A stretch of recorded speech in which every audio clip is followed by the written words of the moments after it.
தொண்டரடி பொடியாழ்வார் எழுதிய திருமாலையில் 2வது பாசுரம்.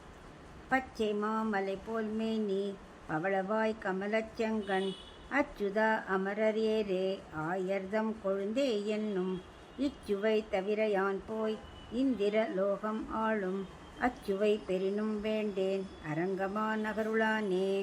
இப்போ இதுக்குள்ள அர்த்தம் பார்க்கலாம். பகவான் ஆழ்வாரை பார்த்து சொல்கிறார், உங்களுக்கு நான் வைகுண்டம் தரேன் அப்படின்னு சொல்கிறார்.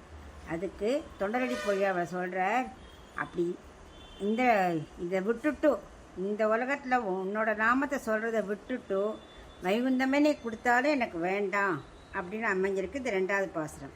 அதாவது பகவானோட நாமம் என்ன, அவர் எப்படி இருப்பார்? மரகத பச்சை மாதிரி ஒரு மரிய மலை, மரகத பச்சை மலை மாதிரி ஒன்று இருந்தால் எப்படி இருக்கும்? அப்படிப்பட்ட திருமேனியில் பவளம் போன்ற வாயு, நல்ல செந்தாமரை கண்கள், அப்படிப்பட்ட பகவானை அவர் யார்? அச்சுதா, அதாவது நழுவ விடாதவர், எல்லாரையும் அப்படியே அரவணைத்து கொண்டு போகக்கூடியவர். அமரரேரே, தேவர்களுக்கெல்லாம் தேவர், எல்லாருக்கும் தலைவனாக இருப்பவரே. ஆயிரதம் குழந்தை, அப்படிப்பட்ட பெருமையாக உடையவர். ஆயிர குலத்தில் எளிமையோடு வந்து பிறந்தார் இல்லையா கண்ணனா, அப்படி ஆயிரதம் கொழுந்தே என்னும் இப்படிப்பட்ட திருநாமலை சொல்கிறத விட்டுட்டு பகவானே நீ வைகுண்டமே கொடுத்தாலும் அந்த சுவை எனக்கு பெருசு இல்லை, எனக்கு வேண்டாம்.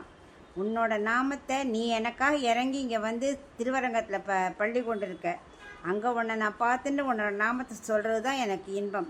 இதை விட்டுட்டு வைகுண்டமே கொடுத்தாலும் நான் வரல அப்படிங்கிறார்.